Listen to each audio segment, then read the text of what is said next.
What's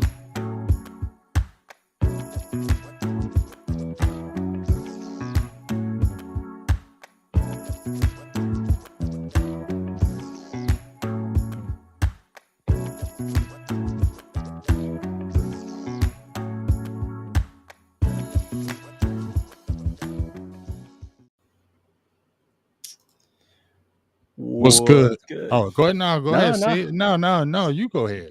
All right. Go ahead. What's good, everybody? This is Derek Kirby, aka DDP, joined again by Big Game James. This is Positively Relentless, and we have got some interesting Mavericks talk, some interesting Cowboys talk as well to get into here.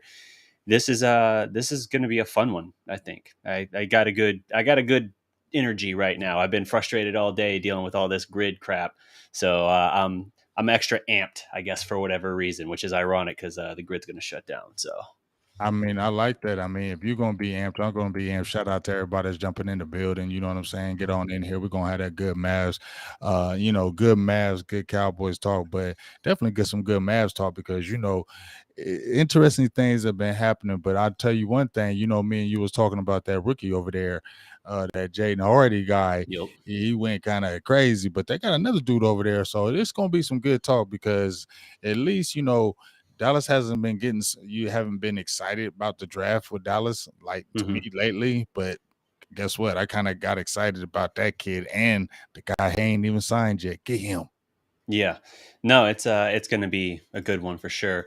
Maverick Summer League has been interesting so far. Like there's been some, like, obviously everyone went nuts in the debut of Hardy, which we'll get into, but much more ho-hum follow-up performance from him. And they definitely have a need here, which, hold on, I'm going to switch off the logo because it's covering part of the chat. We want to have everybody's comments there shown and not obscured. But the other guy they got there, Lawson, we definitely are going to have to talk about him a little bit because I think he's worthy of a good look on this team as a two-way contract. But yeah, so what's good with you? What's new? I mean, just grinding, staying on the grind. The main thing I really been doing, and like I tell everybody, I've been doing the interviews with the young kids out there, like a lot of football players. I have a girls basketball player, young lady. We're supposed to be having her Sunday, but I've been doing the high school thing. Started in school with it, came back with it, and just really been going hard with interviews. And so, like I said, I'm excited to have the first young lady on there. She plays basketball, really nice basketball player. I think her mom's going to be with her, so we're going to have her on Sunday, and then have another couple good, strong interviews this weekend. So, just been doing that, working and grinding. It don't really change my way for real. I know you got a whole new thing that's been going on for the last few years. What's been going on with that? We talking Prospect 3.0? No, I'm talking about the baby, the lady, all that good stuff. Yeah, I ain't talking about no daggone Prospect. I was like, man, put me on the spot. I wasn't really ready to go into all that. No. Daughter just turned 2, so it's definitely very exhausting keeping up with her, but she's good, man. Good, happy, healthy baby. Just started. It's like she's starting preschool in a couple weeks, but like I know that's already crazy. But she started this week doing some, like, it's basically like a summer school thing, like lead into it, just to kind of get them a little bit acclimated. So she goes a couple times a week for a couple weeks, and then at the end of that, then it's like the actual school year starts. So it's weird. It's a trip to go, like, drop her off at school and everything. So yeah, my world's a little bit shook up already. Just like, wait, how am I already here? It feels like you were just born. Yeah, for real. I mean, you know how it is. It goes too fast. I mean, this year is almost over already. I mean, it's about to be August, bro. So 2022 just started. It's almost over. It's crazy how it's all fast. But I got a shout out for a $5 holler right here from Spook. Can you spot us? My bad, Spot. Can you save me? He said, when you gonna hear that old intro? How about them Cowboys for yourself? Oh, we're gonna hear it during the season. I ain't playing none of that stuff during the season. And for real, I ain't even been happy about them Cowboys. So I ain't been wanting to play that song lately. You know what I mean? I was hyped up playing them when they was doing what they were supposed to do. But when they failed in them playoffs, it was almost like I ain't playing that. But if he's gonna throw $5 your way, then you can hit a sound effect. I definitely. How about them Cowboys? Click clack Cowboys. Yeah, there you go. Yeah, you hear it soon. They got to get back to doing what they're supposed to do. That's the main thing with me. But shout out to everybody in the chat. Good to see everybody. Like I said, everybody's jumping on in. Appreciate all y'all. We're gonna, like I said, heard JJ the Mind say he's a Warriors fan. I want to ask him, how long you been a Warriors fan? I ain't trying to hate, but how long you been a Warriors fan? You been a Warriors fan when they had Baron Davis and them. How long you been? You know what I'm saying? I need to see. Yeah, I need to see paperwork on that. For sure. But yeah, it's going to be a good one, I think. So we want to jump into, let's see, first up, what do we want to take a look at here? We got, you know what? It's not a segment, but we can touch on it a little bit.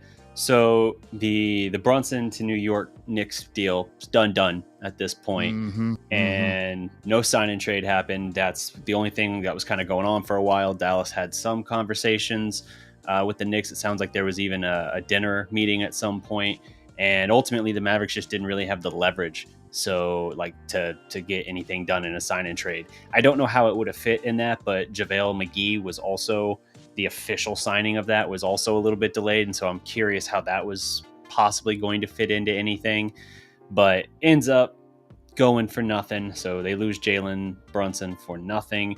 And the Knicks, they missed out on trading for Murray from the Spurs, and he ends up going to Atlanta. But now they're apparently getting real aggressive trying to get Donovan Mitchell from the Jazz, which if I'm any team in the NBA that's like looking to add like a real scorer, at least, you got to be doing that, because the Jazz are in a situation where they're basically ready to blow everything up, ready to start over.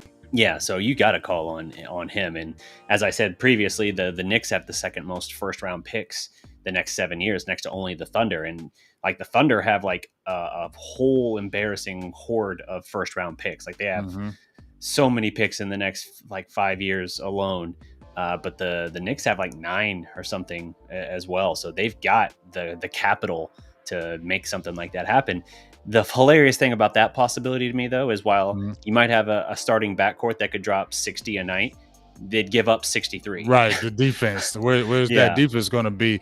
And New York's known for being that tough, gritty defense. That's what they've always been their kind of mantra, be shutting you down on defense. So, yeah, you can't be coming up scoring all them daggone points and then you ain't holding up on no defense. He said, he was back when it was Monte Ellis. Okay, you know what I'm saying? Okay, but he still need to go look for them. I'm gonna think about some old Golden State Warriors on them. You know what I'm saying? Right. But yeah, we'll see how that kind of goes. I mean, they were talking about that. I'm gonna keep it real, dog. They was talking about that stuff, how they was gonna eat dinner and all that stuff with Jalen Brunson. Yeah, I told you, I had the tweet out there when Luka came back, and I still felt like this was in my heart. I know his pops was over there, and I know that probably had a pull to it, but I just felt like in my heart, I'm gonna just stay with this. When he was turning up in that series against Utah and Luka came back, I still feel it was like, okay, I kind of got the taste of this. I'm ready to kind of do this. And this ain't nothing against Luka. It's just I feel like I'm trying to ready to spread my wings because I can do this on a nightly basis, and I'm not going to be able to do it with Luka. I feel like that's what really happened, big dog. Yeah. Shout out to Pee Wee. With Dad Reads 97 for the $9.99 super chat donation. He says, with Dak running about the football again after dropping the weight and using Pollard more like San Francisco used Debo, do you think it'll open up the pass game more, or who will be our top wide receiver? We can touch on that answer real quick right before we jump into this first segment. We can do that. Yeah. I mean, if you're asking me about it, listen, if you want honesty over here, I don't really, I need to see, Dak dropping weight, says the best shape of his life. Yes, that's all good. But, I don't know if he's still going to run. I have to see that. Using Pollard, we heard about him playing more in the slot during mini camps and things of that nature. I'm sure they're going to try to incorporate him in training camp. My thing is, let's see it. I think the top receiver is going to be CeeDee Lamb. I mean, it's all poised for him to be the top receiver. This is his third year. Amari Cooper is gone. He's already got rapport with with Dak, and he's already had, he had a hellified targets last season with Amari Cooper and those guys. So I don't see why that would back off, especially when they want him to break out. They want him to be that guy. So I'm sure they're going to let him try to be that. But like I said, I need to see what Pollard, big dog. It sounds good. They said it last year. I know it's his contract year, but talk is cheap in my book. Let's see it on the field. So until I see it on the field, I'm not really going to believe certain things with that. Yeah, I agree with that as well. And as much as I want to see it from the team as a whole, like Dak looking better than ever and everything, I want to see Kellen Moore show an ability to adapt and evolve and get better in his own right. Like for all the crazy hype he had through the first half of last season, man, I don't know of many assistants who ended the season with a flatter note. Like he went from soaring highs to crashing lows as far as his stock, it felt like. So yeah, I want to see it from him. And if he can actually implement Pollard consistently, I don't think it's going to be like Debo, but if you can implement your guys to their strengths and play the mismatch as well, then I think you're going to give yourself a lot more opportunity to make things happen. Because we've said before, we don't think this roster is as talented as it was last year. It still has some very talented guys, but it's not as deep as it was last year. And so I feel like to overcome that, you have to be able to win the battle of execution and coaching at times. So that's where I think more is more crucial than ever. Yeah, I'm gonna bounce off that, and I feel you, especially with the Moore thing, that he's got to be better as far as coaching. And I said this. He's 33 years old. He's had 3 years as an OC. 2 of the years he had the number one offense as far as yardage, and it was going that route until Dak got hurt. So you can put the points on the board. They had the number one points in the league, I think, averaging like 31 a game. Dallas, I believe, was number one. So it's not that he can't put the points on the board. It's not that he can't have offense. The problem is that when you have a defense that can maybe shut you down in one area, what they said the going thing is about him, can you adjust? Can you change up? Can you really do a chess match with these other guys? And that's what it has to be. It can't be we've been going hard and then all of a sudden we get smacked in the face. We have to be able to readjust and make those adjustments. And I think that's what everybody's kind of looking at, what Kellen Moore is going to be able to do this year. And so the eye should be on him, and we'll see what happens. Yeah, absolutely.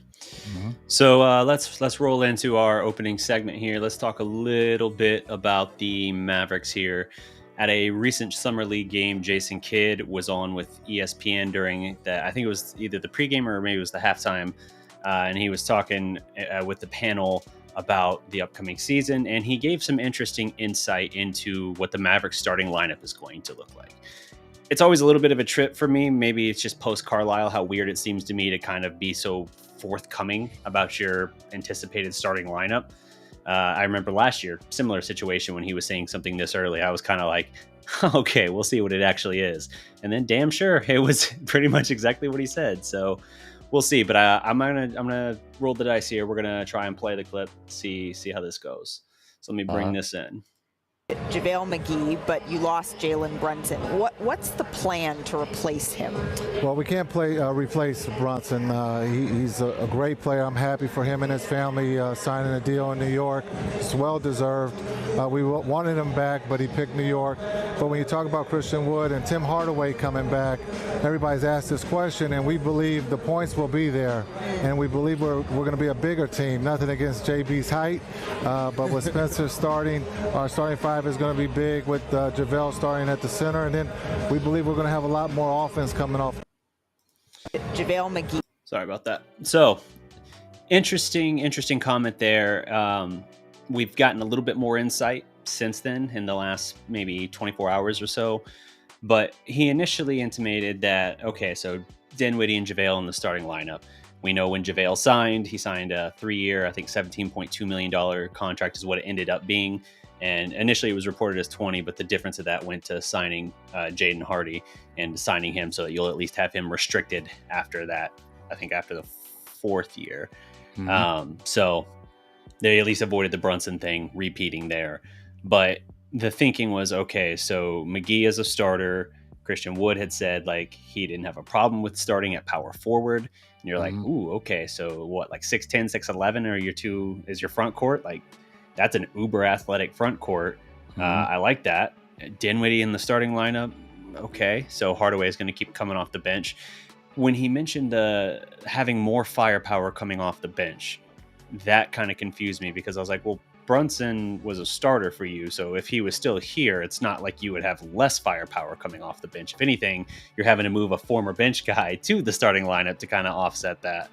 But I kind of looked at it as like, all right, they probably have another move in them, but let's see. Well, the context apparently is that Christian Wood is expected to come off the bench, apparently. At least as of now, that is the plan. That's an interesting thing. I will say that does give you, from a production standpoint, that does give you points off the bench. You're talking about a guy averaging like 18 and 10, shot 39% from three. You're going to put him against second unit guys? Yeah, he should be able to wreak some havoc, but he's, according to early reports, not thrilled about the idea. What do you think? I mean, I feel him in that aspect. That's not what he came over in his probably eyes to do. He probably came over like, I'm gonna be this double guy. I'm gonna be this athletic guy. I'm gonna be catching the oops guy from Luka. Like, this is how we're gonna do it. So I'm sure when you get traded or you get picked up from another team with the expectation that this is what you're gonna do, you were getting those extended minutes, and that's what we were talking about it off air. That's why you were getting that double because you was getting those minutes to get the double. So now you're thinking like, am I going to be able to get those minutes? Yes, I'm playing against the second unit. The only thing I would think about this, DDP, is how sometimes, like they did some players, that they would come off the bench, like a Vinny Johnson or something like that, that they would come off the bench, but they would end up playing heavy minutes, like 30 something minutes a game.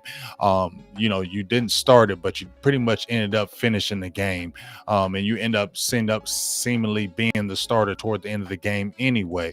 So that's the only way I could look at it as a positive light in my eyes, because I feel like, he needs those minutes to be able to get those numbers. And if you're going to cut those minutes and to bring him off the bench for firepower, kind of don't like that, especially when you're talking about starting JaVale McGee. You should show me that stat when you send it to me. He's better when he doesn't have extended minutes. He's better in limited minutes. So if you're just trying to say, well, he's just going to be the starter, play those early starter minutes, because we've seen that in the NBA and we've seen that on teams, that they'll be the starter, play those early minutes, and then they go to the bench. You don't really see him again until later. You know what I mean? So that could be maybe the mastermind plan from Jason Kidd. That's what I maybe be thinking in my head. How do you feel about that? I mean, I agree. McGee has been more impactful in limited minutes. And that's not to say 12 minutes or something like that. But I think I don't want to overexpose him. He is mid-30s at this point, and his deal is a 3-year deal with a player option in year 3. So it would not surprise me if it's really like a 2-year thing. But yeah, I pretty much think they're trying to address the defense. That's what I really think. Like, as good as they were defensively last year, I think they're trying to shore up the defense as best they can, because they know, hey, Luka can be a capable defender. He'll never be a great defender. Brunson's not here, so the starting lineup, the backcourt's not at least as defensively hampered as it was before. But Dinwiddie's an average defender. And then you have, because the lineup they're projecting here at this point, you're talking Luka, Spencer Dinwiddie, Reggie Bullock, Dorian Finney-Smith, JaVale McGee. So you got both your absolute best defenders in the starting lineup. And that's an interesting choice to me. Now, having that kind of 3-point shooting on the perimeter is nice, because both of them are great catch and shoot 3-point shooters. But I do wonder then, looking at it from that perspective, okay, even if we have plenty of scoring coming off the bench, defensively, what do we have on the bench? Frankie Smokes and Maxey, those are the only two guys I would say have any sort of defensive pedigree to them off the bench. And both of them are, they're not like names where you say that around the league and people are like, oh, great defender. It's like, no, they're good defenders and they have their moments, but it's not like they're established brands in that way, at least beyond Dallas. Well, I know one thing: Spencer Dinwiddie gonna have to play better. because see, he was, he played, that big game in Phoenix when Dallas had that blowout, and he turned up, had almost like 30 in the 30 for the game. But this thing can't be no one-time thing. He a lot of times he was missing bad shots. He had good looks. A lot of times he had good looks, was just missing them, and then was going to the hole. It just looked indecisive. I didn't understand why he was playing like that. So if Jason Kidd is talking about starting Spencer Dinwiddie, he's got to step his game up. He's got to play better, and he's got to be more assertive, and he's got to score points, because that's the whole point. If they're going to put you out there, and Luka's going to get to the hole and he's going to give you them shots, you got to make them. Yeah, for sure. I mean, his postseason was incredibly inconsistent. He had a couple, like maybe 2 or 3 games total where he was sensational. He was a big part of that Game 7 blowout in Phoenix. It was him and Luka just murdering the Suns in the first half. And he had a great game in Game 6 against Utah when they closed it out on the road. So he had a couple moments, but largely other than that, yes, I agree. But largely other than that, he was okay or just outright bad. Now, if you look at his 23 regular season games with Dallas, I would say it was almost the complete inverse. I would say you could probably only find a few games out of that 23 where he wasn't very good. And the first couple I could point to were in his first maybe 3 games. He probably had 2 of his first 3 games were kind of ho-hum. And then he exploded and took off. So whether it's that he's kind of like a Hardaway Jr. and that he's just streaky. If he's hot, he's hot. If he's not, he's, oh God, he's not. Or if it's, maybe it's just a playoff thing. He doesn't have a lot of playoff experience. So I don't know. We kind of have to see. But I get the idea. You keep another guy that's capable of putting the ball on the deck and making some plays happen. Again, we talked about that in the comparison between Hardaway and Dinwiddie. Hardaway can create for himself. He doesn't create for others. So this is a way to kind of replace Brunson in the most logical way. And I said in the Dinwiddie trade at the time, like, okay, this is your Brunson insurance. Well, now they're using the policy, and yet we're, for some reason, and this includes myself, when I saw the news, was kind of like, oh, that's a curious move. And then I was like, wait, this is literally what I said was going to happen. Why am I suddenly looking at this as if this wasn't the expected thing? So you keep 2 ball handlers on the floor. I would say the combination of Luka and Dinwiddie is better defensively than Luka and JB. And, you're going to work with that. And then you're basically going to say, okay, our forwards and our center are all defensive standouts. All of them rebound well for their position. So that should do something, that should kind of shore up a somewhat suspect defensive backcourt. So I get where they're coming from for that. Well, like I said, we'll see. So we'll see how it goes, kid. He had a pretty successful go round. It's always harder to come back in that next year to be successful again, especially when you made that run that nobody thought getting to those Western Conference Finals. There's going to be a lot of expectations. So we'll see. Like I said, I told you, I always like Jason Kidd as a coach. Yeah. So, I'm going to go ahead and trust what he's trying to do, and see how it goes, and like I said, we'll see how it goes. But, while we're talking about Christian Wood and those guys, we was talking about them rookies and them young guys, how they was looking at that summer league, dog. And, Yeah, the summer league. So let me jump over to, we'll just call this Mavs grab bag. So let's talk a little bit on Hardy here, the Mavericks' 2nd round pick. Everyone by now probably fairly familiar with his sort of pedigree. He, in his first game, had 28 points, and it was like 28 points, 3 assists, and a steal in 33 minutes against the Bulls in his debut. Very efficient. I want to say he was like 9 of 15 or something like that shooting.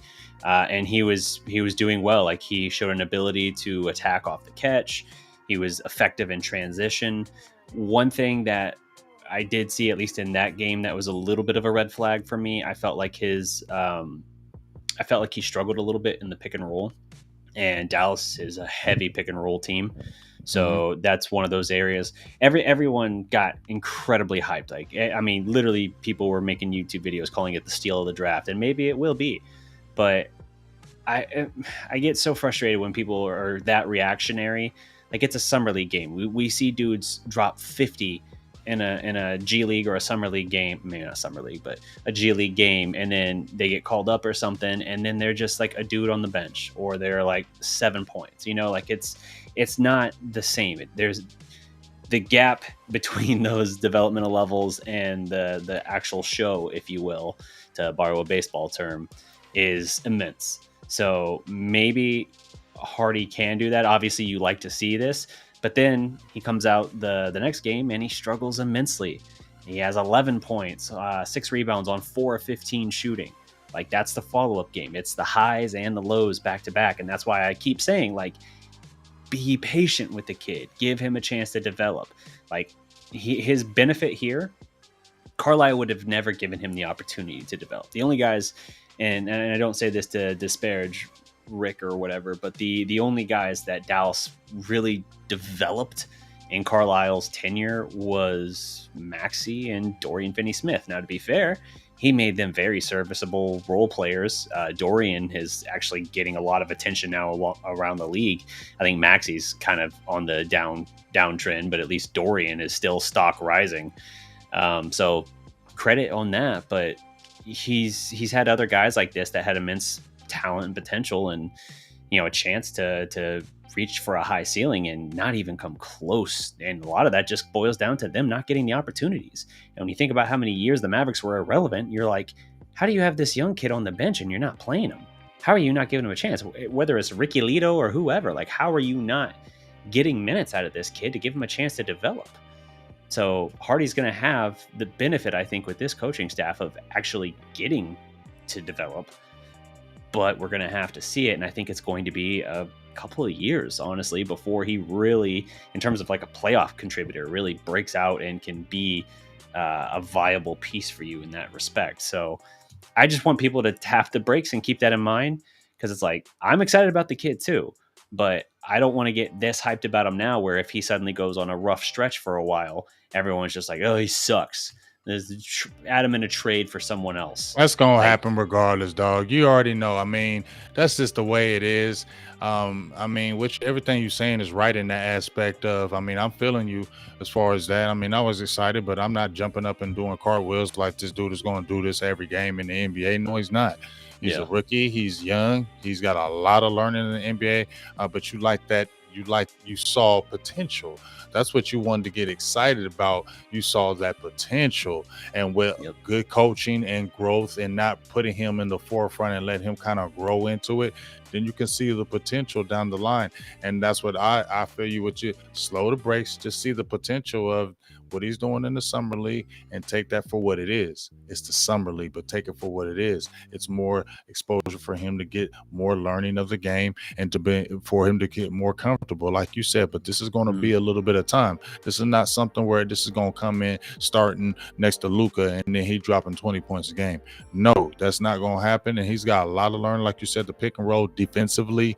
I mean, they're going to try to eat him up on the pick and roll on defense. They're going to try to kill him. You know what I'm saying? They'll just going to eat him alive. So let's, like you said, pull the brakes, slow it down. But they had another guy out there that he's not even signed yet, but he was turning up too. AJ Lawson. I mean, how you feel about him? Because I mean, he was undrafted out of South Carolina. Went over, but Canadian Basketball League over there. He was in the Summer League last year. Okay, with the Hawks. Yeah. So he was undrafted out of South Carolina. Grew up basically split between South Carolina and Canada. And he last year he had the motor and he had a lot of that heart and hustle and everything. But last season in the G League, he averaged 11.8 points in 32 minutes, shot 48% from the field, and basically a hair below 34% from three. 6.5 boards, that's nice. On the downside, again, this is last year's stats. His free throw percentage was bad, 54.5%, and only 1.7 assists. So that's definitely not what you love, but he's looked much better. And again, small sample size as of now, but he's looked much better Summer League this year. He had 28 points in his Summer League debut, and then he followed that up against Utah with a 15.12 rebound, 2 block outing. So the guy is filling stat sheet. Love that. Love what he's able to bring in that respect. And his coach in the G League with the Texas Legends says he's been, this is quote, he's been great, such a steady presence. The points, the rebounds, that reflects the activity we see. He's been really solid and consistent, and he plays so hard, but he's always under control, which is hard to find. He's a lot of fun to be around. He's gotten better every time I've seen him. He's improved his shooting, but I think like anybody, if you get a little repetition in the NBA or even the G League level, that game slows down for you. So that's his G League coach with the Legends talking about his development. It looks like he's taken a pretty big step forward, and he's exactly what Dallas kind of needs at this point. Like we keep talking about, there's still some holes with this bench. And I'm not saying like throw him into the rotation now, but you definitely, if he's on your summer league team, you're not wanting to lose the kid. Give him a two-way contract. And hang on to him. Give him some time to develop. It sounds like he's making really strong strides. Good. Hang on to him. Make sure that you can keep him around. So it's like, while Hardy got all the attention and love because, everyone's like, oh, well, he was like the second or third kid in the ESPN Top 100 coming out of high school. And then he was one of those guys that did the unique thing of not even going to college, but going straight to the G League and playing for the Ignite. It's like, yeah, that's great. But you have an opportunity here to address another need in a guy that's been at least a little bit more groomed in that respect, having the full season last year with the G League, and who's shown major strides. So I think you definitely need to take a look at that. You've already got Hardy locked down anyway, so if you add in Lawson, then you're addressing a pretty sizable need, I think, and keeping an interesting prospect around. Yeah, I like what we've seen from him, and I think the thing that stands out to me about him is that if you watch him since his freshman year, when he was at South Carolina, he's always worked hard and he's always gotten better. I mean, when he declared and he went back to college, he got better that year. Mm-hmm. Okay, so and then when you talk about him, how he played on this last team, he got better. Even his coach said he continues to get better.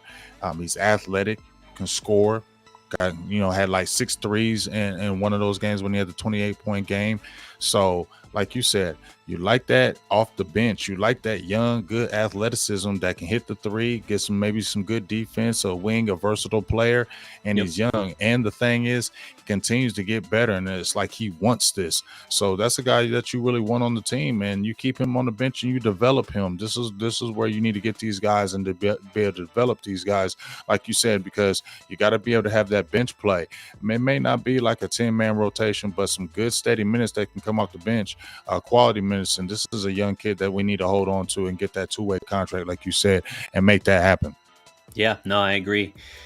Speaking of, we were talking about needs on the Mavericks roster. One of them we've addressed is kind of a conductor, if you will, for the second unit.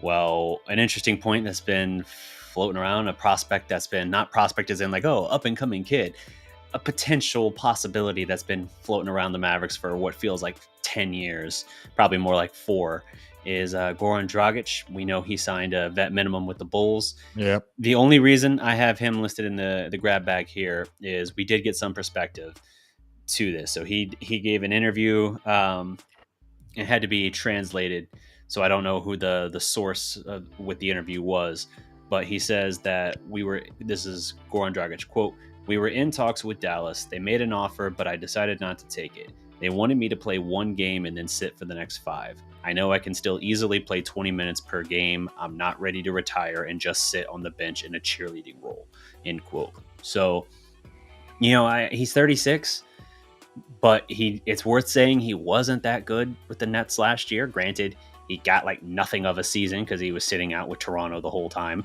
But I don't understand the logic of like, hey, a vet minimum, I get it, but you have a need for a secondary creator for that second unit, and your thinking is vet minimum is too much. Like, I don't know. Like, it's a weird thing to say, like, oh, we only want to play you like once every 5 games. Like, it's not worth having at that point. You're not playing him like the last season of JJ Barea. that doesn't make sense. If you're going to have him, now to be clear, I'm not saying I think he's worth 20 minutes a night at this point. I don't. If you gave me 12 to 15 minutes, I'd take it. But 20 minutes, if he's going to be doing that in Chicago, if that's why he chose Chicago, because they're giving him that behind Lonzo, they can have that. Yeah, they can have that, because that just makes me think he's going to come available again at the deadline when he gets cut. Yeah, like when he gets waived or something. He's not that guy that he was anymore. You know what I mean? He's got to understand that, and it seems like he doesn't want to see that. And I see how we've been having the flirtation with him forever, but I mean, like you said, you're not getting those minutes, and maybe, I was reading a little bit article of Mike Fisher saying maybe the Mavericks was too honest with him. Maybe they was just too for like, this is what's going to really be. Like, we're not going to shuck and jive with you about what, this is what it's really going to be if you play here. And I guess he didn't, like you said, he didn't like hearing that. And, he felt like he probably still had some worth in the league and he wants to play. And, that's not really going to happen in Dallas. No, it sounds like they basically wanted him to be the new Trey Burke, except Burke is still like, he's been around forever, but he's still like 30 or 31, not 36, and he's a slasher. He can get to the basket. So it's a little bit of a curious choice there. I'm not saying that he couldn't provide some good leadership. I'm not saying that he wouldn't be a good presence on Luka, but if you really only envision him being a once every like 5 games guy, then probably doesn't make sense anyway to use a roster spot on that, honestly. Like, you have other needs. You'd be better off, I'd say, at that point, like bringing up Lawson or something, or giving Hardy more burn to at least try and develop something there. But it is what it is. It's not worth mentioning anymore. It's just, I was intrigued by the context of it, because initially there weren't even reports that Dallas really made an offer, because it's like, oh, he wants to be here. Wait, he took a 1-year vet minimum to go elsewhere? Does that mean Dallas didn't even offer? No, apparently they did. They just didn't offer him a role he wanted. So that's his call, but I'm not hurting over it at this point. I mean, it ain't hurting over it because he's 36 years old, so nobody's tripping over it. But there is somebody else that, me and you was talking about, and I've been heavy on this, Dennis Smith Jr.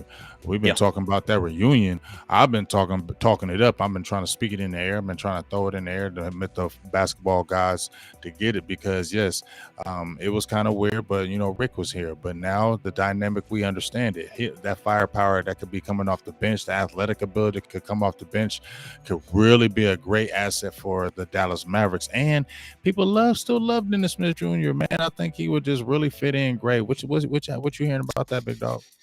Well, the interesting thing with Dennis Smith, obviously it didn't work out here, and a lot of that was just Rick. I mean, Rick decided by the All-Star game, his second season, that he just was done with the experiment. Rick didn't have patience for young guys that he felt like were resistant to it. Like Luka got to get away with it because Luka was generational talent, and Rick basically was forced to adapt to whatever extent he did, because he had to recognize that.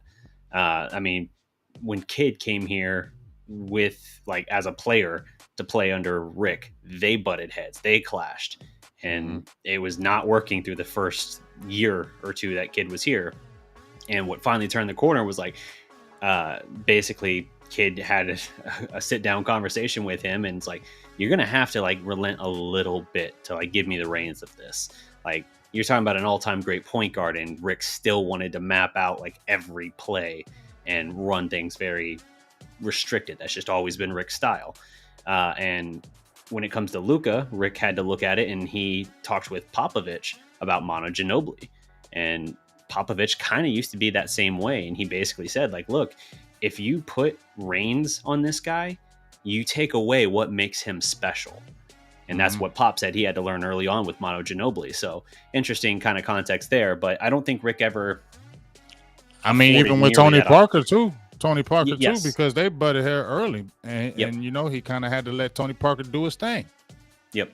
But Rick never afforded that opportunity to Dennis Smith. And, Dennis Smith was the highest hyped prospect the Mavericks had in years. I mean, he was going to be like, he was given the keys to the kingdom. Like, he was basically being set up like, okay, you're going to be the next face. And then oh wow, we're in the we're in the lottery again. Oh wow, we're able to get Luka Doncic. All right, well, I don't know. Are we gonna do this as a 1A 1B? No, okay. Are you fine with being the number 2 guy? Ooh, you know what? We're just gonna make a trade. Thanks. Like so crazy the That was whiplash effect he crazy. had.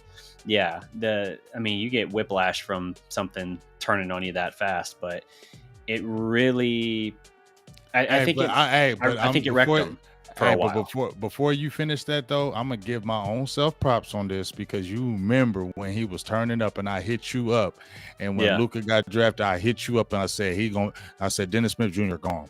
They're Yeah. not. He's not gonna be there anymore. They're gonna get rid of him. I knew he was going to be gone because they were gonna put Luka as the guy, and they were gonna just throw Dennis Smith Jr. to the side. I felt it. I could see it instantly, and you could see how Rick was doing it. Yeah, no, you definitely were one of the first people saying that that was going to be the case. I was hopeful that they could work it out where Dennis could at least slide into a number 2 option. And early on, you had some glimpses that could be possible. But man, 20 games into that season, it was apparent that like Dennis had fallen down in the pecking order, and it was going to be Luka's thing. And that's not Luka doing anything. That's not anything. It's not even a wrong decision by the Mavericks. It's the obvious decision, but it's definitely something that was tough for Dennis. And I think between the trade going to the Knicks, which Messed up his brain.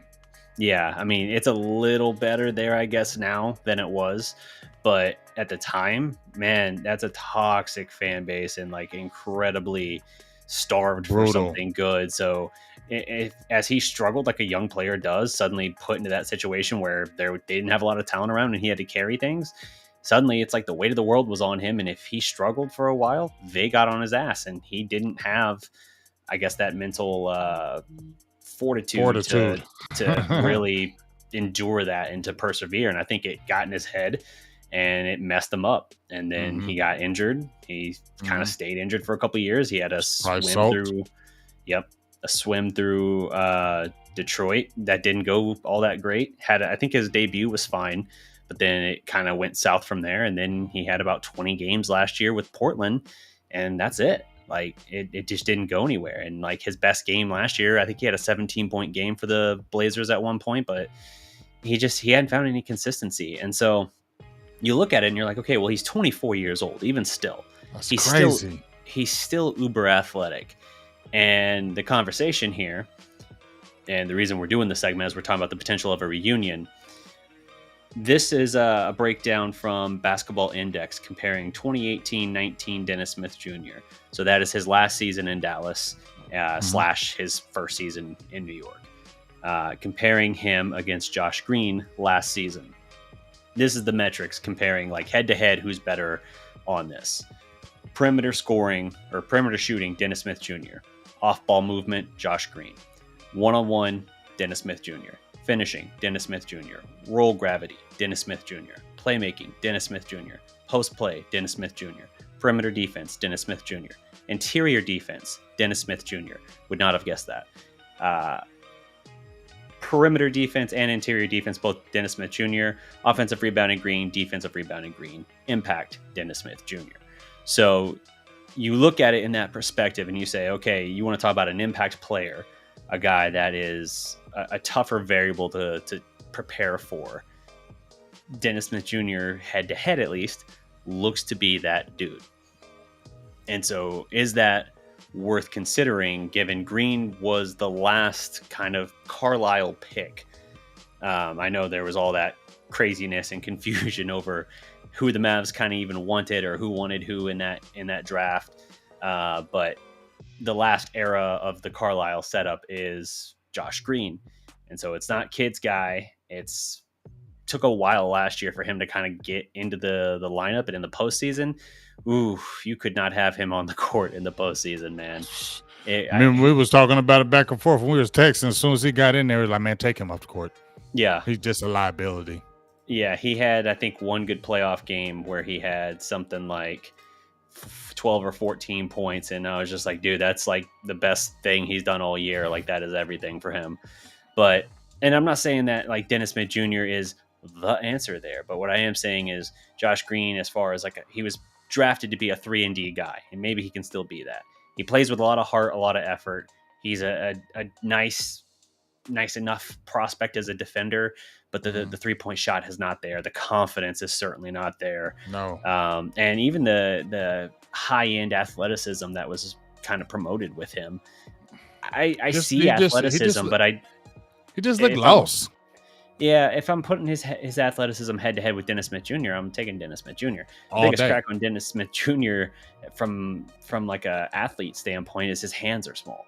Like that was the crack on him the 2 years he did the dunk contest was he doesn't have all overly large hands, and so he struggled with palming the ball through some of these trick dunks and everything. So I get it, but I don't know. I look at that possibility and I say, like, Green, I still think if Dallas makes another move and that it involves multiple players, which I still feel is probably going to happen. I feel like there's something still looming, building, whatever right now.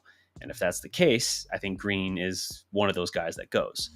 So I'm just saying, you got a 24-year-old who's expressed a want to be here, who was someone that you thought highly enough about to give him a real shot once before. Now him coming in with kind of an adjusted role and dynamic. He's not coming in here being told, hey, here's the keys to the kingdom. You are the heir apparent to Dirk. This is your team. I think he gets it at this point. Like, he has that context of like, okay, this is Luka's team. I can be a good supporting role player here, and I can still be someone, because this, I mean, if you're talking about a guy looking for a place he belongs, you said it yourself at the top of it. I feel like most Dallas fans do still want the best for Dennis Smith Jr., and they do want to see a reunion of some kind.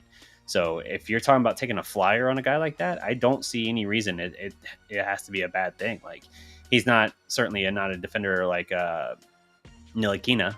He's not like that, but he can give you more offensively. And I'm not saying to take him over Ntilikina, to be clear. I'm saying, like, if you're making that conversation about Josh Green or him, maybe that's worth considering. And especially because I think Green is probably going to be combined in one of these deals somewhere between now and the start of the season. Yeah, man. Like I said, they need to make that happen to me. Unless Dennis Smith Jr. just totally flops in his workout, just look trash, terrible. That's the only way you wouldn't take this. Like he said, he's expressed the interest. The fans love him here. They didn't have the love for him in New York or the Detroit or the Portland. He was just throw-ins after that. And like you said, now there's the understanding. You don't have the Rick Carlisle here. You got the Jason Kidd, who should be able to deal with Dennis Smith Jr. mind, because he's a point guard. So he should be able to mesh that for him. This will be a great addition, especially coming off the bench.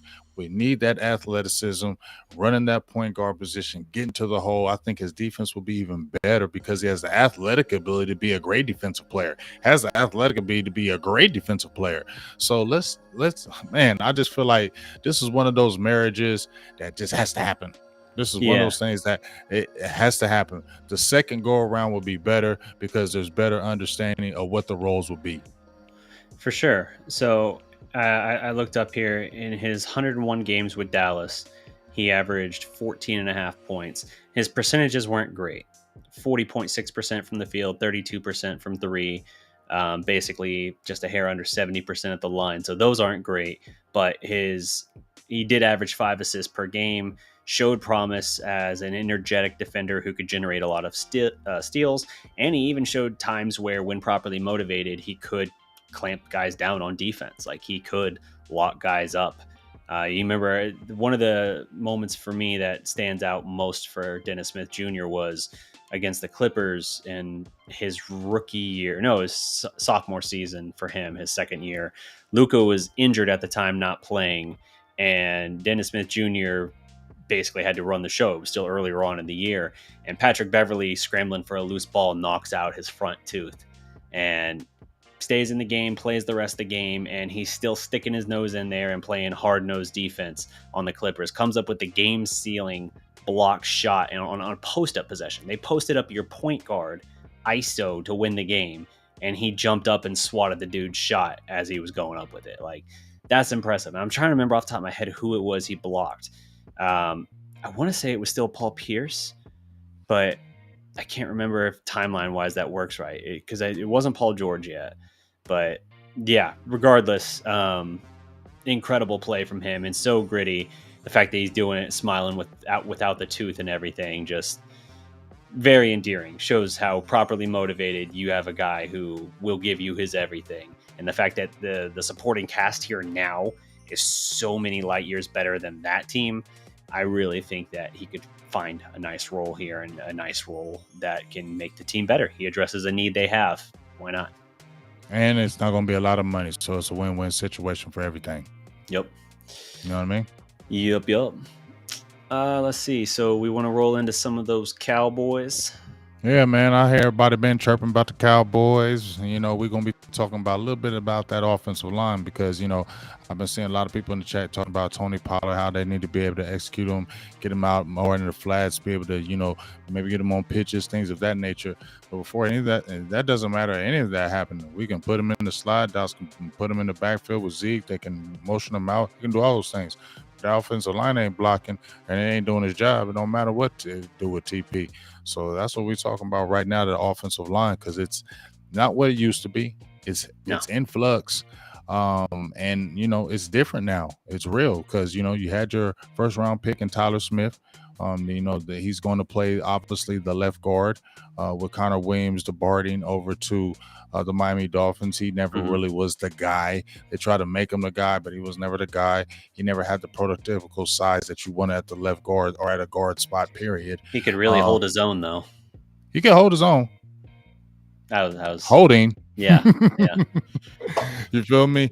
And I think that's what a lot of what was happening his whole career. And even when they were talking about him bulking up, I mean, I saw him when he was a rookie, and then when I got to see him live in the game, I was like, damn, he bulked up. He still looked the same to me. You know what I mean? And it's just like, it just wasn't there. So when you get a Tyler Smith, guy's about 6'4", 6'5", 330 pounds, solid. And he's the real deal as far as that size and the athletic ability and he's mean and he's nasty. And that's not just a joke. He's really mean and nasty. And he wants to get better. I think, you know, a lot of people were suspect on it. I mean, it kind of raised my eyes just because of the competition. Tulsa, they said he had a lot of holding penalties, but I don't think that was a big thing for me, DDP. I think, well, let's get him with some good training, the Duke Mayweathers of the world, the offensive line camps that they have for the NFL players, and he's attending those things right now. I feel like he has the want to. He's from Dallas. I feel like that's an added incentive for him to want to be great and prove people wrong who have anybody doubts. So I feel like, honestly, we were talking about, you know, I kind of threw out there, will he be the guard or end up being the tackle? I actually think he's going to be the starting left tackle eventually and taking Tyron Smith's spot. Yeah, I think he's going to go that route. I definitely think that's what he is tabbed for. Like, that's what they're projecting him to eventually do. Yeah, I see someone saying if McGovern is starting over him, he'll be pissed. Yeah, that would be a fair assessment. But here's the thing. Before you jump into that, listen, I'm gonna just say this. People keep dogging Conor McGovern. I'm gonna say this once again. Like, Conor McGovern was trash. He was not trash. Those 5 games he played, he was not trash. You got to understand. He started the first game at left guard. I talked to his father. He was a right guard his whole career in high school. A center, really. He was a center in high school. Was an all-world center. He went to right guard at Penn State, guard center at Penn State. Never, ever played left guard in his whole life. No NFL career, no college, no high school. So they threw him in the fire playing left guard. His first game he starts against is the Kansas City Chiefs, I believe, and that's Chris Jones. Yep. You know what I'm saying? You went against a good defensive line in the Raiders, the New Orleans Saints. It wasn't like you were playing chop liver guys when they first threw you in the spot, and he held his own. So when people keep on acting like Conor McGovern's trash, he's not trash. He's still young. He's working his butt off, and that's not a fall off when you go to McGovern. Please understand that. Yeah, I'm not looking at it more from that standpoint. I'm looking at it from, if you took a kid with your number 1 pick this year and he's not starting. Oh yeah, that's my concern. As we talked about, like for Joseph, for instance, 2nd round pick, not really starting or contributing for you last year. It's like, okay, if we're gonna have that talk, then if your 1st round pick this year definitely needs to, especially if you're trying to fortify your offensive line. and the guy you take to be your essentially heir apparent to Tyron he should not be isn't on the bench. ready. Yeah. If that's the case, then yes, something is very alarming for me. And the thing with Smith that was interesting to me was like how divided I felt like the reports were on him, like the draft experts and everything. Like one person whose opinion I do respect quite a bit is Bob Sturm with his draft breakdowns.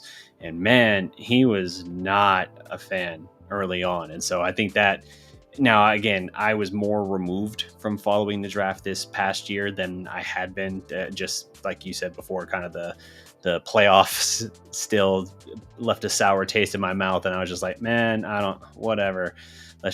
I'll read about it later. I'm just not feeling this right now. And so I think seeing that kind of analysis from some people whose opinions I really value, I think it kind of colored my perception a little bit. But everything that I've read and seen, like clips wise, everything about him since then makes me think like, okay, maybe he is the genuine article here as far as a valuable prospect for them, someone that can hold that down for you and be the guy for a long time, be dominant in that situation. But he doesn't have the same pedigree as far as, like you said, Tulsa was his school and everything, and there's some stuff he's going to have to clean up, like the holds and stuff like that. But if you got the coaching staff to bring the best out of him, he's got the physical tools and the size and everything, and you can't teach that. Yeah, well, like I said, I personally don't hate on the pick because I feel like he's wanting to. Like I said, I believe this past weekend he's going to an offensive lineman camp, and I think he's been heavy in that game, wanting to get better. To me, I like that, especially with your offensive lineman. He was already nasty, and I feel like he wants to prove. I feel like he's going to be a good player, so I feel like that was a good pick. Let him grow. He's going to do his thing. The one thing I was saying about with Conor Mcgovern, yes, I don't feel like he should definitely be starting. What I'm saying is he's definitely he's going to be the capable backup to the left or right guard. But just like I think somebody said in here, and I think I got to find a comment. I'll find it here in a second, but they were talking about, I think it's QDOGG, if I said it correctly. He says, I think Conor Mcgovern should compete at center. I agree. That's what me and his father were talking about. Like, why don't they let him compete at center? If you had a situation where you had Tyler Biadasz was having problems, right? What was the main thing Tyler Biadasz was having problems with at center? His power. He was getting overpowered in the middle. Well, Conor Mcgovern doesn't have that issue. He doesn't get overpowered. He was more stout. That's why they liked him over Connor Williams in that aspect, because he was more stout in the middle than a Connor Williams. You weren't moving Conor Mcgovern just everywhere like that because he's stronger and stout. You know what I mean? So my thing is, if he was an all-world center in high school, he was good at center in college, and they were already experimenting with him last year with them playing center, why don't you give him a chance to let him compete with Tyler Biadasz? Who else do you have as a starting center? Matt Farah, who I feel like he could be sneaky because he didn't look bad in that game against the Eagles, even though they were backup. His feet and getting to that second level look very well. So I'm not going to keep, I'm not going to hate on that. But here's the thing, like me and you, I was talking about, Joe Philbin's on the hot seat for me, because Joe Philbin got to develop this offensive line, because this is 3 years with like 6 picks, and I ain't really seen the development from these guys, and they ain't gotten on the field. We need to see what's up with this kid, Matt Farah, from Nebraska. We need to see what Josh Ball is from Marshall, and we need to see what the 2 picks that they just got with Tyler Smith, and then they got who else did they get? Did they get another offensive lineman this year? I'm trying to think. Somebody tell me. I don't even know. I'm not sure, honestly, off the top of my head. I think they got 2. Somebody else tell me. I think they got somebody in the later round. And then, then they got, some good offensive linemen in the, free agent pool. But like I said, Philbin's got to show, because the offensive in the beginning of the season, and then it faltered at the end. You know what I mean? And everybody's going to be looking at this offensive line, DDP, period. I mean, that's where their strength is. Like you saw when they dropped down last year, as the season wore on, they kind of dropped off, and you saw the run game that kept things very balanced and allowed Dak to play up to his best drop off. And then, I mean, a lot happened obviously last year. It wasn't just the lack of production from the run game. The last great run game I think I remember from them last year was Pollard against the Saints, and really that's only because he broke the one like 60 or 70 60 yard, right? He didn't Yeah, really and have you a take big that rushing out, game. He and it had wasn't 50-something yards. Yeah. So that was everything. But it's like, yeah, the offensive line definitely, its reputation preceding the actual on the field product at this point, and it largely has been for a couple of years. They are, I think they're average or a hair above average, but their reputation still suggests that they are, bullies in the trenches, and that they're kind of brutish and everything. They just manhandle opposing defensive lines, and that's just not the case, man. Like, hasn't been the case for a long time. And as much as as critical as I can be at times about Ezekiel Elliott and what I think he's bringing to the table at this point, it is worth saying I don't think the offensive line and its run blocking has been as good for him either. I think with Zeke, part of my problem is I just don't see him breaking as many tackles. Like, for a while there at the start of last year, you were seeing more of that again, and that was good. But it seems like when he's got to break one tackle, make one guy miss, that's not happening with enough frequency. The burst doesn't feel like it's there like it used to be. So we'll see. We hear every year that he's in his best shape. But see, that's where we got to see. But see, they say that about Tyron Smith, and he always getting hurt. I ain't going to say that with Zeke. And I'm not jumping on the Zeke train because I felt like, I've been said this ain't the same Zeke. We should all see it's not the same Zeke. But that's okay, because at the end of the day, before he got hurt, I don't care what anybody's saying, Zeke was playing good. Nobody was hating on Ezekiel Elliott before he got hurt. He was running hard. He was getting good yardage. I mean, he was looking nice. Those drills that he was doing, he was incorporating them in them games. So it wasn't like Zeke looked like he just fell off the God Earth planet. You feel me? And people need to, in my head, stop saying that about him. We already understand he don't have the burst. At this point, he's more of a power back. But my thing is, you still need to start that, because guess what? If that offensive line blocks and Ezekiel Elliott plays well in the beginning, that makes Dallas better. I don't care what anybody tells me. When Ezekiel Elliott is running the ball, it makes it easier for everything else. You can incorporate the Tony Pollards and those type of things, and he needs to get the ball. He needs to be incorporated in this offense.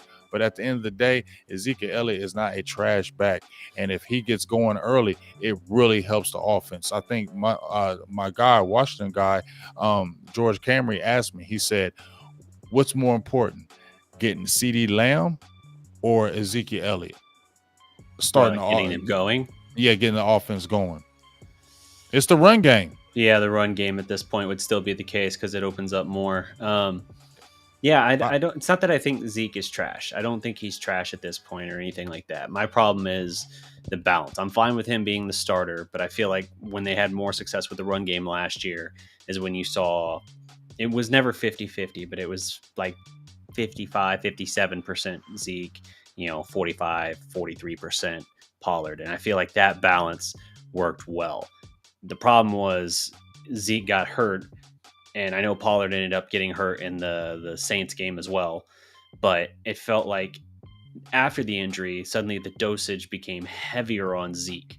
And that's what didn't make sense to me. I felt like we were putting him in a position to fail, which I don't think is his fault, certainly, but it's, I don't know the full context either. It could be something where he's just, he would be asked, it seems like every week, hey, you're going to sit out a game? You're going to sit out a game? And he'd say, no, I'm playing through it. And it's like, you look like you should probably sit out a game. Like, my problem is the balance wasn't there. If he's going to be a bruising back and everything, great. Get the value you can, because, that's something you don't have with Pollard. But I think you have to actually strike that balance much better than you did the second half of last season, because when your run game's not working, I don't think you can just try to put in a short yardage bruiser of a running back at that point and break it free. Yeah, I mean, like I said, Kellen Moore, the eyes are going to be on him. You got to Mhm. be, you don't have to be this weirdo creative guy. You got to just be able to adjust. You got to be creative enough. You got weapons. You got to get them on the field. That's the main thing with me. If you got weapons and if you're supposed to be those guys, those offensive coordinators that they're talking about being the next coaches, things of that nature, you got to get your playmakers to make plays and you got to get your playmakers on the field. Tony Pollard is a playmaker, so you need to incorporate that. And, they need to get where it stays balanced. I don't like when Dak is throwing 40 times a game. I don't like when Dak Prescott is throwing 50 times a game. That team is better when Dak Prescott is throwing that 25 to 30 times a game, maybe 35, and he's throwing that 300 pass range. And that's not saying Dak can't throw 500, but he's better when he's throwing that, when he's that 22 of 28, 310 or 2 touchdowns. You know what I'm saying? Ezekiel Elliott gets about 100 yards, or let's say he gets 80. Tony Pollard gets 75. You know what I mean? That's when they're good. That's when the team is better. We've seen it last year. The team is better when it operates that way, and that's what they need to me have in mind. They need to have balance. That's the main thing. Balance. Yeah. I agree 100%. And I think all that starts with the trenches. They have to actually get better play from the offensive line. They need more consistency because, when they were dominant, they were, I think, better in the run blocking than they were the pass blocking. Like even when they were at their peak as a unit around 2014, 2015, 2016, that 3-year run there. It was the run game that worked, and that was it. You had the balance for that 3-year stretch. Now, unfortunately, 2015 was such an injury nightmare for everyone that you didn't really get to enjoy the spoils of it. But if they can do that, if they can protect Dak, you can get better production out of him, because obviously you saw last year once he strained the calf, that messed him up the rest of the year. Like, I don't know how much of it was mental at that point, how much he was kind of protecting it and not wanting to push off that leg the same way, and that then altered his mechanics a little bit. But it felt like he definitely became more resistant and kind of pulling back on some of the throws he would have taken shots at earlier on in the season, things like that. So if they can protect him a little better, and if they can hold up their own better in the run game, then they're going to spring some opportunities for that, and they're going to allow their offense to have better balance, despite the fact that they don't have as much talent as they did last year. So that's the line is everything. The line is, I would say, probably the most crucial part for me of this team, because I think the defense is still going to be good, but we need to see the single unit that needs to show improvement to me, like the most improvement, is probably the offensive line, because I felt like once that went to hell last year, the season kind of did. We just didn't want to see it. Yeah, I mean, that's what happened in the San Francisco game.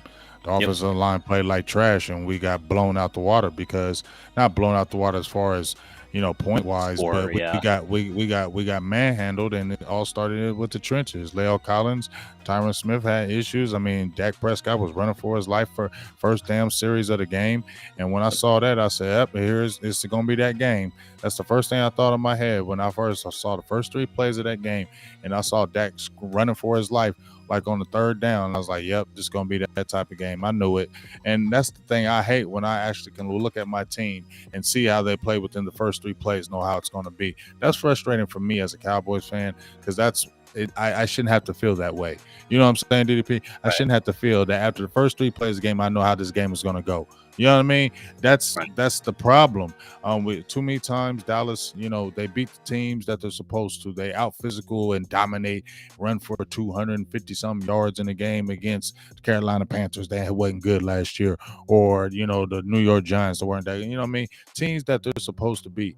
But it's when these teams that they are supposed to, this is the game that you got to show, because I feel like when they played New England, that was okay, I feel like we're getting here. But then you go throw duds against the Cardinals, you throw a dud against the Chiefs, the Raiders, you get beat up against the Broncos. Like, those are the teams Yeah. that you're looking to measure yourself against. And this theme is always, to me, is we always get out physical in those games. If you look at those teams, and when you lose those games, you saw they got manhandled up front and got out physical. And I think that's going to have to stop. And I think they said they're going to address that in the draft, and they went after, like I said, the Tyler Smith and those type of guys.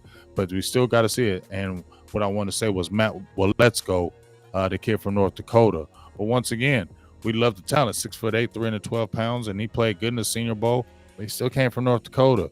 We don't know if we're throwing him out there against these top guys, and he's supposed to be the swing tackle. So it's a lot of questions. We're going to have to see. I need to see if they're going to Josh Ball. Is he going to be anything? You draft him in the 4th round. He didn't see the field. You know what I mean? We have to see these things because that offensive line has to develop. Is Tyler Biadasz, is he going to finally entrench himself as a center? Because if he doesn't show it this year the way they're saying it, he's going to be gone. But at the end of the day, if you look at his numbers, he wasn't terrible this past season. So, like I said, it's a lot of question marks. Things need to be shown. Terrence Steele, he's going to be your starting right tackle for the whole year now because La'el Collins is gone.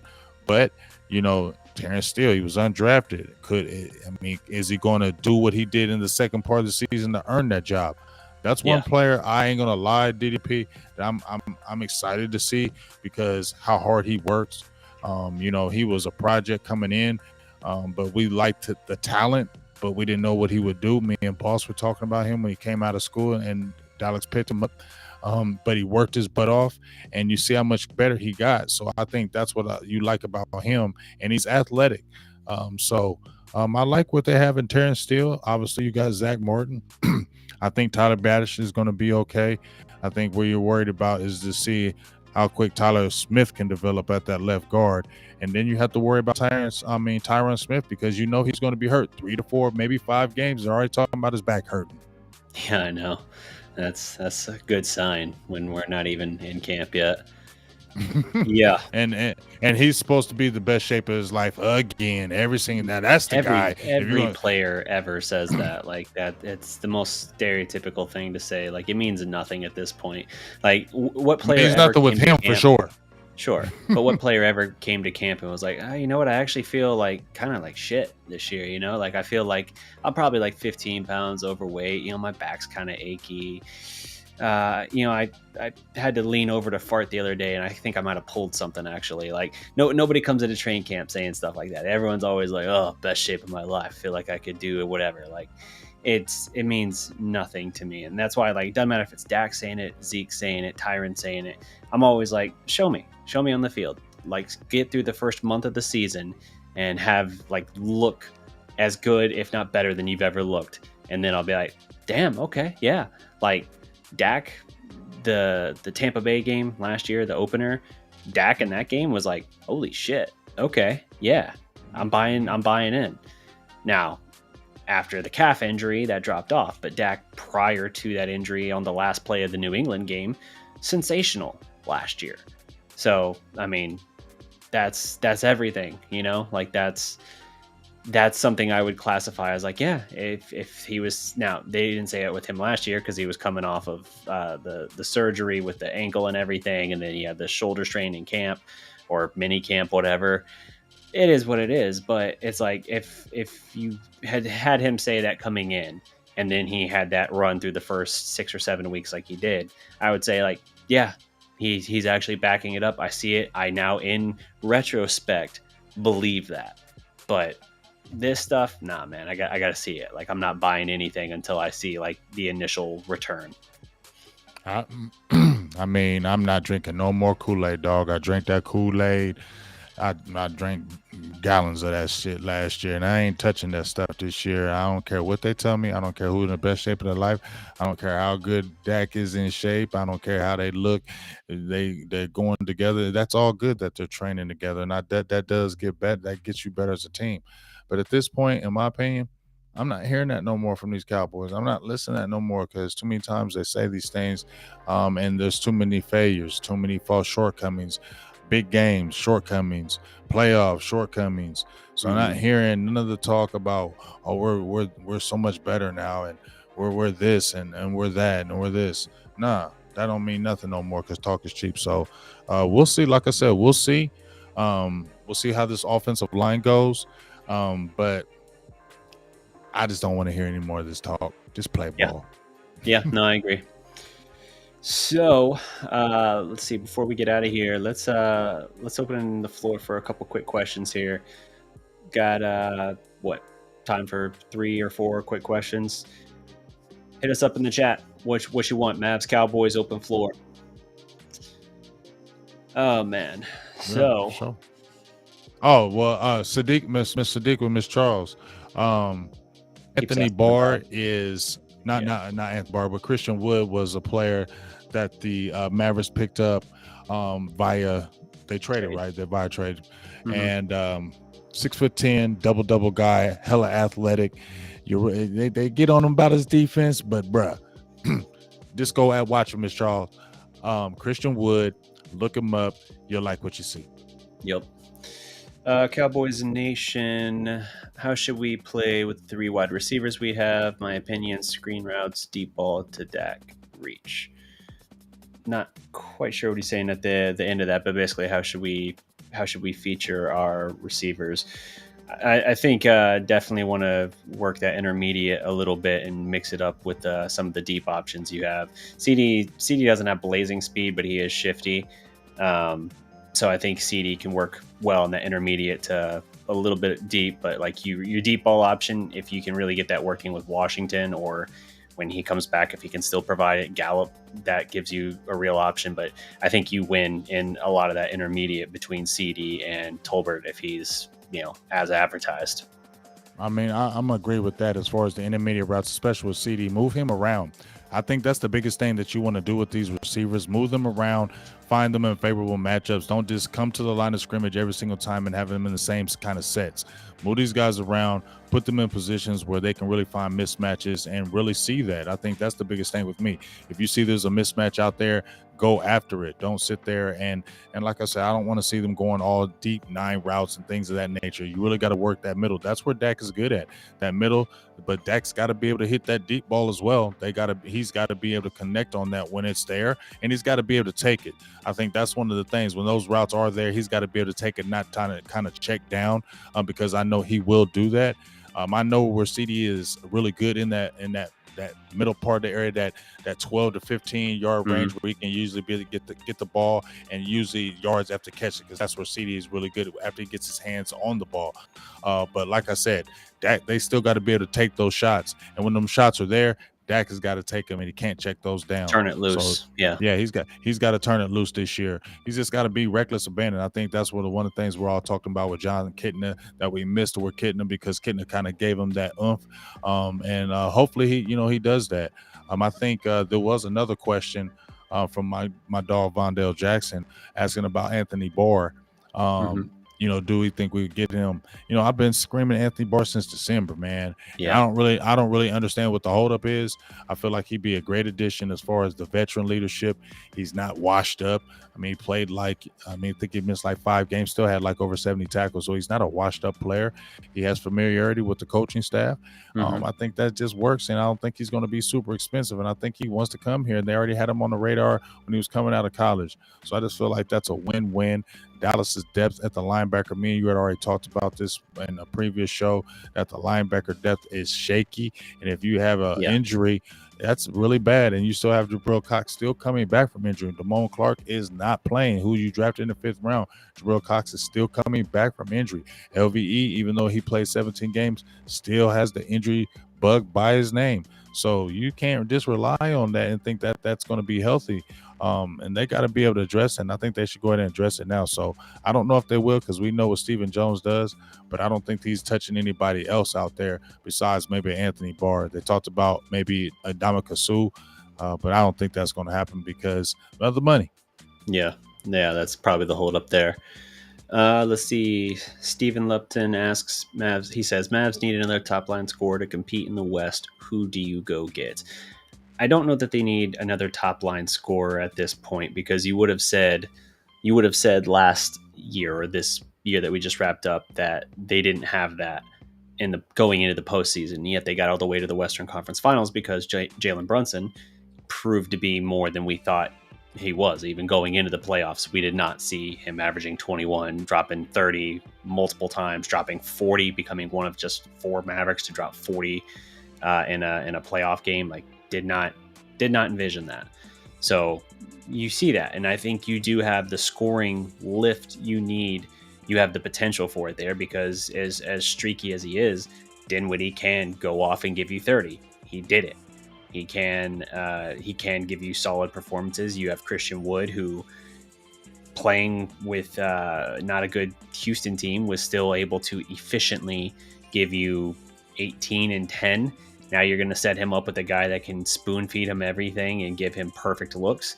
A guy whose game is a perfect fit offensively, is a perfect fit as far as the athletic ability he brings around the rim, the violence with which he plays, and who can still shoot 39% from 3. Like, yeah, that's a perfect fit for this offense and someone that would have made a huge difference.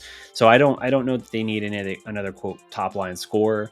I do have a feeling that there is another move that they're getting in on, that they're going to do something and it's going to be something sizable. At this point, I honestly don't know what it is because it's certain things are dragging out still where we're still trying to figure out like, okay, there's several pieces that are waiting here. Utah still has several guys. They traded Gobert, but they still have several guys from that yard sale that's going to happen essentially.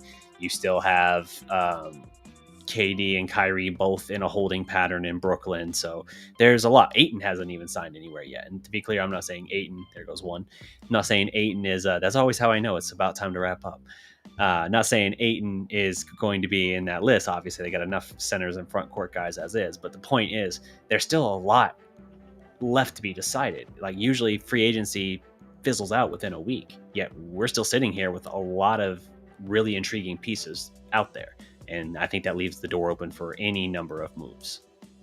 Yeah, I mean, I feel you with that. Just kind of bouncing off of the last few questions up here. Q Dog says, what receiver would you trade for? And then kind of Troy Dudley says, do the Cowboys need to pick up some speed? Someone like Will Fuller. So I can kind of answer both of those. First, Here's the thing. I try to think how like the Joneses think. I don't try to think how I think. So Dallas ain't trading for no receivers. Okay, that's not going to happen. That's something that I can hypothetically speak about it, but it's not fun to hypothetically talk about something that I know it's not going to happen. You feel me? And Dallas ain't trading for a receiver. That thing that happened with Amari Cooper was a rare thing in the earth that just happened with Stephen Jones, and he felt so good about it. So Dallas ain't going to do that. Now, as far as the Will Fuller thing, does Dallas need to get more speed? I don't know if they need to get some more speed. The guy I was frustrated with, I like Will Fuller, but he is injury prone. He had a lot of injuries. He does have the speed, but he has a lot of injuries. So you got to keep an eye on that because he injury prone. So we don't know how much he'll be on the field. Guy I was frustrated they didn't get was Jarvis Landry. They didn't spend a lot of money in New Orleans to get him, and I felt like that was the type of attitude guy that the Cowboys needed. He's good with the intermediate routes that Dak likes to do. He gets attitude, he blocks, he plays hard, and he has that type of thing where he wants everybody else to play on that level, and I think that's what the Cowboys needed. Now I know there were rumblings and hearing about Julio Jones. I don't think that would be a bad thing if he would be affordable to bring a Julio Jones on here. Why not for a year? That's not going to hurt anything. Whose egos is it hurting right now? CeeDee Lamb's still going to be the guy. Michael Gallup's still going to come back, be the guy. Why wouldn't you use a Julio Jones in a lesser role? So if the money worked with that, everybody's saying he's washed up. I mean, maybe he is, but if the money worked, I wouldn't be mad at something like that.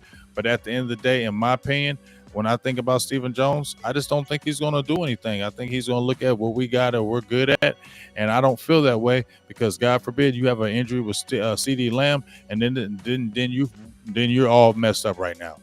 Yeah, no, I agree, and my reluctance anytime to put a lot of expectations on rookies in general. Like we were talking about Hardy earlier, but same goes for Tolbert here. It's like, I'm fascinated by it. I want to see him get some reps.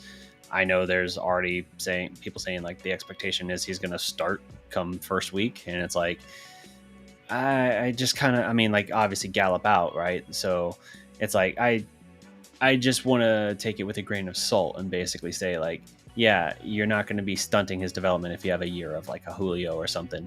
And I agree, if Landry would have been a perfect fit, I think the Browns kind of culture shift, at least as far as the locker room and attitude, started a couple years ago, even before they had the number one pick, and that ended up being Baker. I think that started with Landry when they brought him in.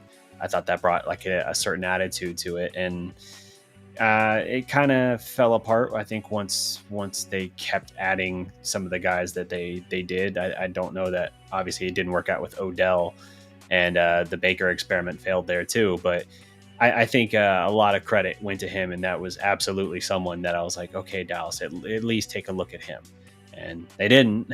And you see, like, okay, he goes to New Orleans, and it's not even that expensive to get him. And it's like, okay, that's frustrating. That just shows that, like, it's the Stephen Jones thing. It's like, okay, well, we already drafted a wide receiver, and we like his ceiling of what we think he can be, so we're just gonna retool. Just always retool. Doesn't matter if we're, rather than stacking the blocks taller and taller, it's just like we constantly like, all right, knock it down, start over, knock it down, start over. And it's just like, I don't know. It feels defeatist. It feels like we're not trying to actually get to the top. It just feels like we're content in the middle ground as long as we're exciting and in the running for the playoffs every year, or I think we are.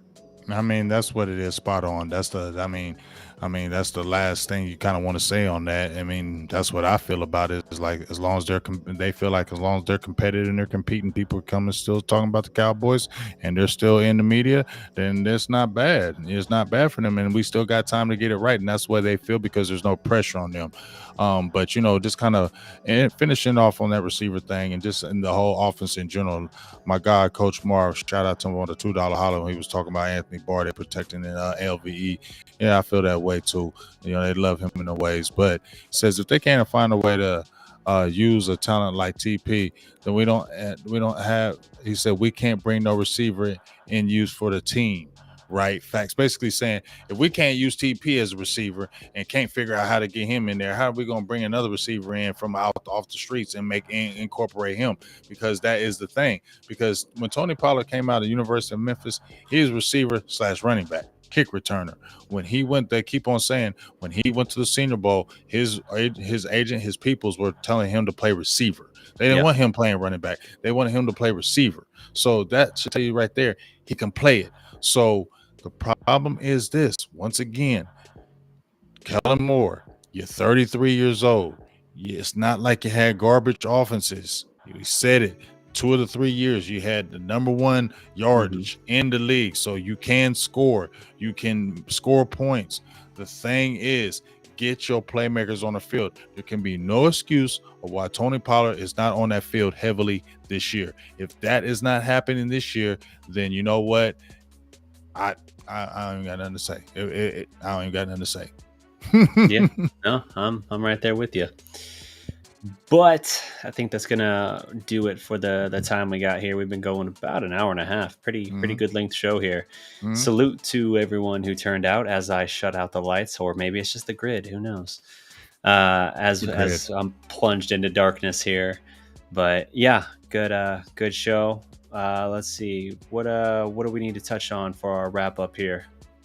Man, just basically, get ready for, like I said, training camp is like literally right around the corner. I think it's like in a few weeks. So obviously we're going to be talking about that.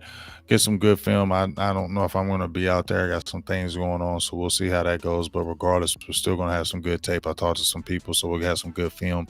So, we'll see. That's what really is the excitement right now, is to see what they're going to look like in some training camp heading into the season. Football season is right around the corner. I mean, it's like, 50-something days, 60, I think 58 days or something like that now.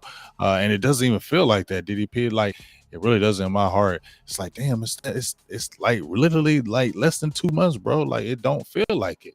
Right. Yeah. It's creeping up. But yeah, we got that, and we got I'm sure, like I said, I feel it in my bones. There's something. Mavericks are working on something. I don't know what. I hope so. I'm going to feel it off of you. Yeah, I don't know what it is, but I feel like the Mavericks are working on something, and it's going to be either a multi-team or a multiplayer move. And I'm curious to see what it looks like, because they've been quiet for a little while here, and I'm still just kind of looking at some of the second unit in particular and thinking like, all right, so how you're built right now, this, you got parts you need to upgrade, you got adjustments you need to make, because your second unit might be able to score, but you don't have enough defensive balance. You've got certain needs here that you've let viable options walk for. So something's coming. I don't know what it is, but I'm sure we'll have that, or at the very least, we'll have the option to talk about like, oh, okay, well, they didn't get on this, or they didn't land this guy, but they were in the mix, or whatever. Let's talk about that. There'll be something going on. So we'll be here to talk about it. We'll run it down, and then once the season winds up, we'll have all kinds of joy to really break down. We'll have that exciting part of the year too, eventually, when we get to this point where the seasons overlap for just a small part of the year, and we'll have all kinds of great stuff. We'll get all kinds of people in the house for that.